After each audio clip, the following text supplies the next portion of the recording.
लोग मेरे से बहुत बार पूछते हैं कि भाई कैश इन हैंड जॉब लगा लेंगे। भाई कैश इन हैंड जॉब सबसे बड़ा स्कैम है। इससे तो मैं आपको कहूँगा जितना दूर रह सकते हो रहो। सो हे गाइस व्हाट्सअप। तो आज की वीडियो में हम बात करने वाले हैं most asked questions about UK part 2।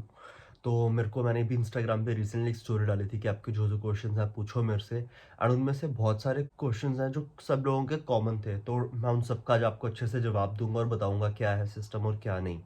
तो स्टार्ट करते हैं। तो पहला क्वेश्चन जो बहुत सारे लोगों के मन में है कि भाई कैश लेटर आने में कितना टाइम लगता है। तो भाई कैश का क्या इशू है, मतलब आपके आपने जो भी डॉक्यूमेंट्स अपने अपलोड किए हैं, ठीक है, आपने अपनी पासपोर्ट हो गया आपका, आपके ये बैलेंस शीट हो गई, बैलेंस सर्टिफिकेट्स हो गए, तो ये सब ना यूनिवर्सिटी वेरीफाई करती है कि इसके पास सफिशिएंट फंड्स है, ये बंदा वैलिड है जिसको हम एडमिशन दे रहे हैं या नहीं। तो उस प्रोसेस को जनरली ये लोग ना अप्रॉक्सीमेटली 14 वर्किंग डेज लगते हैं। इन केस अगर आपका 14 वर्किंग डेज से ज़्यादा टाइम लग रहा है, तो अगर आपने खुद अप्लाई किया है तो आप यूनिवर्सिटी को मेल डाल सकते हो और उनसे पूछ सकते हो कि क्या स्टेटस है। अदरवाइज आपने जिस एजेंट के थ्रू अप्लाई किया या जिस एजेंसी के थ्रू अप्लाई किया, आप उनको जाके कहो कि आपको अभी तक रिस्पॉन्स क्यों नहीं आ रहा है, ताकि वो भी एक मेल डाल सके अपने बिहाफ पे और आपको पता चले कि आपका स्टेटस क्या है कैश लेटर का। तो कैश लेटर में एक चीज़ और होती है कि इन केस अगर आपका कोई डॉक्यूमेंट ऐसा है जो उनको वैलिड नहीं लग रहा, जो उनको लग रहा है इसमें कुछ खराब है, कुछ कमी है, तो वो वापस आपको वो रिजेक्ट कर देंगे और आपको वो फिर से कहेंगे कि आप इस डॉक्यूमेंट को फिर से अपलोड करो, इसका कोई नया प्रूफ दो। तो जनरली 14 वर्किंग डेज का प्रोसेस है कैश। तो सेकंड क्वेश्चन एक लोगों का सबसे बड़ा आता है कि भाई हम क्या अपना स्टूडेंट लोन जो है वो स्टार्टिंग में आते ही देना शुरू कर सकते हैं। भाई वो चीज़ पॉसिबल नहीं है। आप यहाँ पे साल की स्टडी के लिए आ रहे हो जिसपे आप सिर्फ 20 आवर्स अलाउड हो काम करने के लिए। 20 आवर्स काम करके आप ज़्यादा से ज़्यादा अपने मंथली 800 पाउंड तक अर्न कर सकते हो और उसमें आपको अपने खर्चे निकालने पड़ेंगे, क्योंकि भाई यूके एक्सपेंसिव तो है। ठीक है, उस टाइम पे अगर आप सोच रहे हो कि आप अपना लोन भी दे सकते हो, तो भाई वो पॉसिबल नहीं है। साल एक ही मास्टर्स है आपकी, एक बार ही आपकी मास्टर्स हो जाए उसके बाद भाई टाइम ही टाइम है, पैसा ही पैसा है कमाने को। तो उस टाइम पे अपना लोन स्टार्ट करो, बट जब तक स्टडी कर रहे हो तब तक तो भाई पॉसिबल नहीं है। तो इसी चीज़ में ना लोग मेरे से बहुत बार पूछते हैं कि भाई कैश इन हैंड जॉब लगा लेंगे। भाई कैश इन हैंड जॉब सबसे बड़ा स्कैम है। इससे तो मैं आपको कहूँगा जितना दूर रह सकते हो रहो। फर्स्ट ऑफ ऑल ये लीगल नहीं है। यहाँ पर आपको कैश इन हैंड जॉब जो भी ऑफर करेगा ना, वो आपके अपने ही बंदे होंगे। अपने बंदे मीन्स आपके इंडियंस या फिर पाकिस्तानीज, यही लोग जो है वो आपको cash in hand jobs offer करेंगे। और कोई भी यहाँ पे जो यहाँ का इंग्लैंड का मतलब जो अंग्रेज है, कोई भी आपको भाई नहीं कभी देगा कैश इन एंड जॉब। क्यों? क्योंकि they don't want to break the law. और इन केस अगर आप कभी पकड़े गए तो फर्स्ट ऑफ ऑल आप डिपोर्ट हो सकते हो, आपके ऊपर बहुत बड़ी पेनल्टी पड़ सकती है, आपकी वीजा स्पॉन्सरशिप कैंसिल हो सकती है। उसका एम्प्लॉयर का कुछ भी नहीं जाएगा क्योंकि वो यूके सिटीजन है, उसका ज़्यादा से ज़्यादा कुछ फाइन हो जाएगा और दैट्स इट।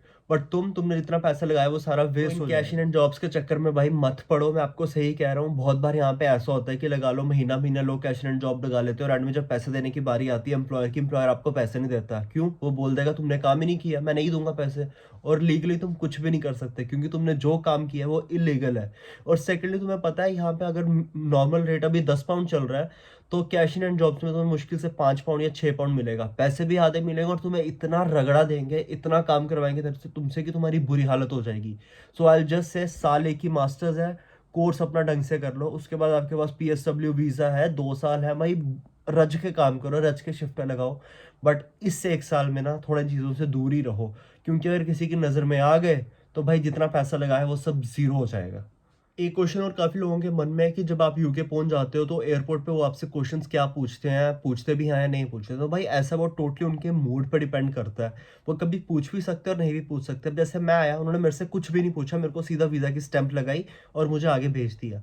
बट वही मेरा जब फ्रेंड आया था उससे बहुत सारे क्वेश्चन पूछे।